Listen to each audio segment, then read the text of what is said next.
There was a police car outside the restaurant. My friend was talking to the officer through the window. A manager was standing behind him with his arms crossed, and all I had wanted was to eat dinner with someone I hadn't seen in 6 months. Let me walk you through how a catch-up dinner turned into the most exhausting 3 hours of my adult life. My friend Arjun has been a crime investigator for 7 years. I want to explain what that actually means before this story makes any sense.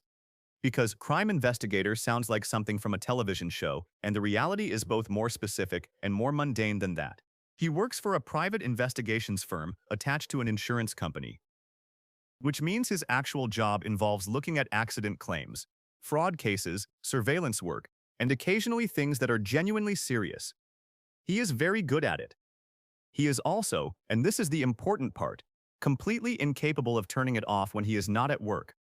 I have known Arjun for 11 years, and I have watched this trait evolve slowly, from mildly interesting to genuinely exhausting. He once spent 40 minutes at a family wedding quietly identifying which guests had not actually been invited and were attending purely for the food, which turned out to be 3 people, all confirmed.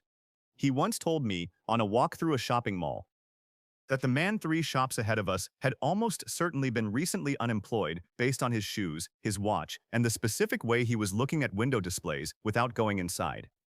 He was correct. I don't know how he knew, and I have stopped asking, because the explanation is always longer than I have energy for.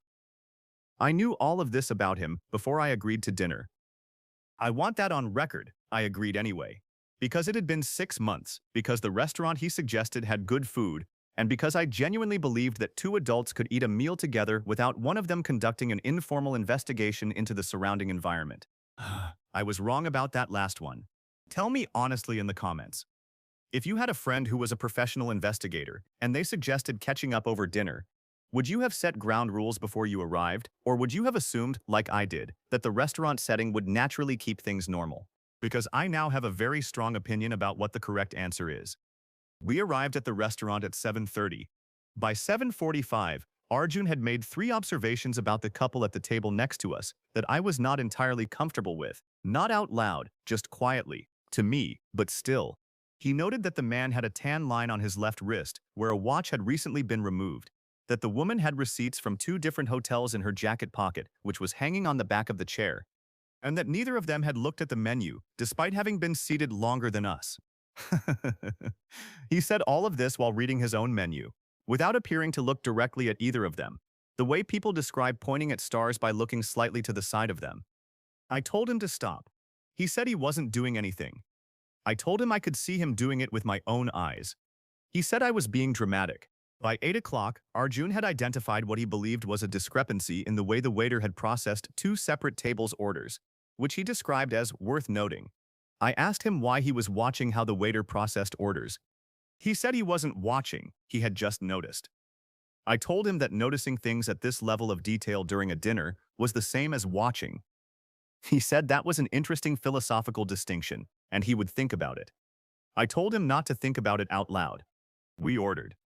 The food arrived quickly, which was good because I needed something to happen that would redirect his attention towards something that was not the surrounding environment. For about 4 minutes, it worked. We talked about actual things. His job, my job, mutual friends, a trip he had taken. Normal conversation. I was starting to relax. This is where it starts to go properly sideways, and it happens because of something I did not see coming.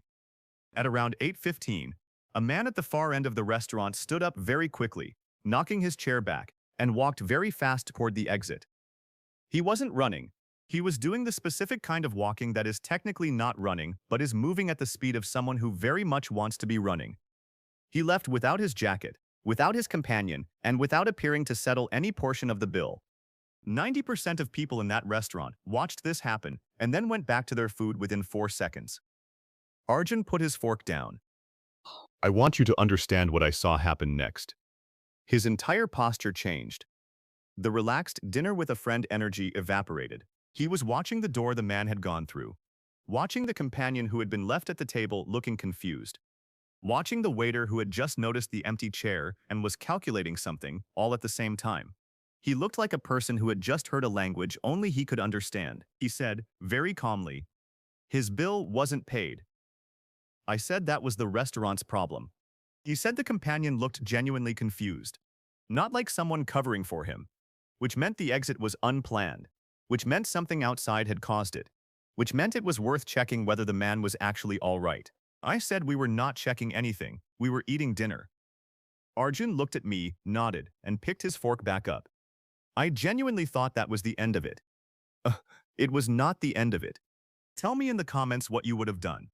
If your friend had said all of that, and then appeared to drop it, would you have believed them, or would you have watched them more carefully for the next 5 minutes?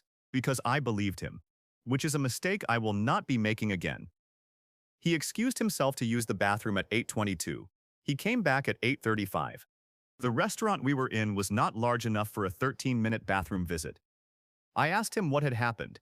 He sat down, straightened his napkin, and told me completely calmly that the man was fine, that he had stepped outside because he had received a phone call that upset him, that he had now returned to settle the bill and was speaking to the manager, and that the companion had not, in fact, known about the phone call in advance, which he had determined by the nature of their current conversation through the window.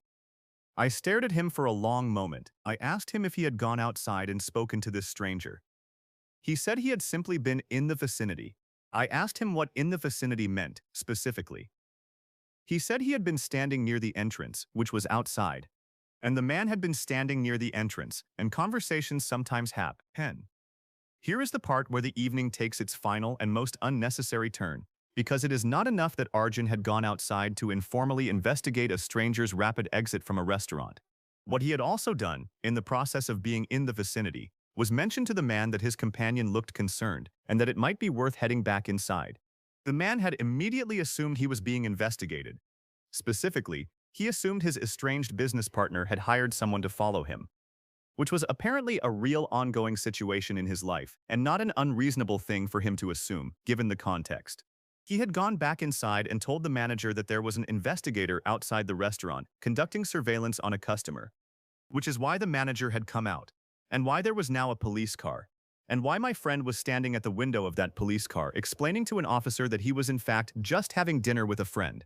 I watched all of this from inside the restaurant, through the window, still holding my fork.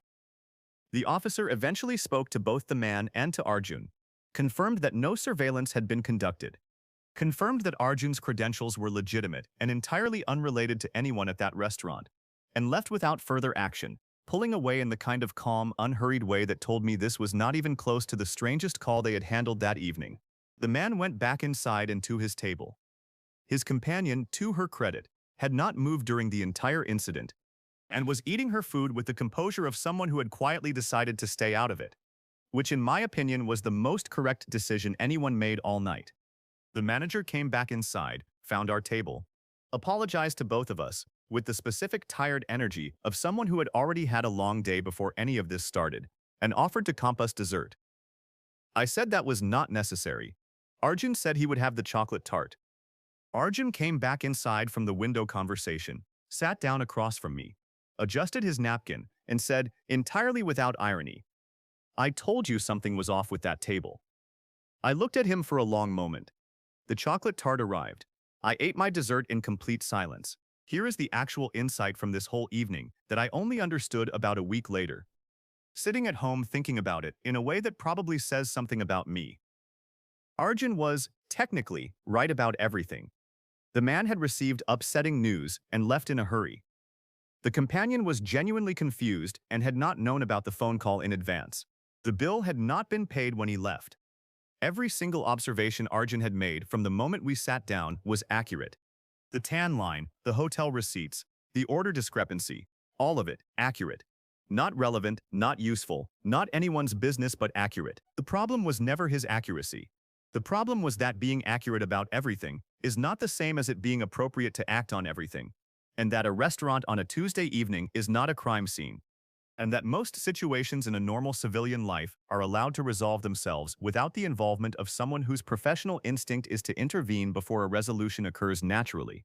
There is a version of helpfulness that becomes its own kind of disruption, and Arjun has been living in that version for 7 years so comfortably that he has entirely stopped noticing it. He texted me the next day to say he had a great evening and that we should do it again soon.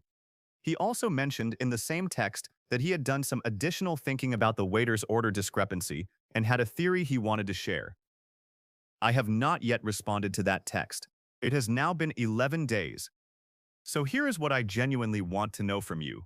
Because I think about this evening more than I should, for how uneventful it technically was by his standards. If your friend turned what was supposed to be a simple catch-up dinner into an accidental police interaction and a manager apology before dessert had even arrived, and then sat back down completely unbothered by any of it and ordered a chocolate tart, would you have found it funny enough to go again? Or would you have quietly moved all future plans to somewhere with no other people, no exits worth monitoring, no strangers whose shoes could be analyzed, and ideally no windows facing the street? Because I want to go again. I also want to never go again. I have not yet resolved this internally, and I suspect the only way I will is by doing it again and seeing what happens. Which tells you something about me that I am not entirely comfortable with. Tell me what you would do in the comments, because I need outside perspective on this, genuinely. If you like stories like this, the kind where you agree to something completely ordinary, and it somehow ends with a police car and a comped dessert, subscribe, because this channel exists entirely for situations exactly like this one, and there are a lot more of them where this came from.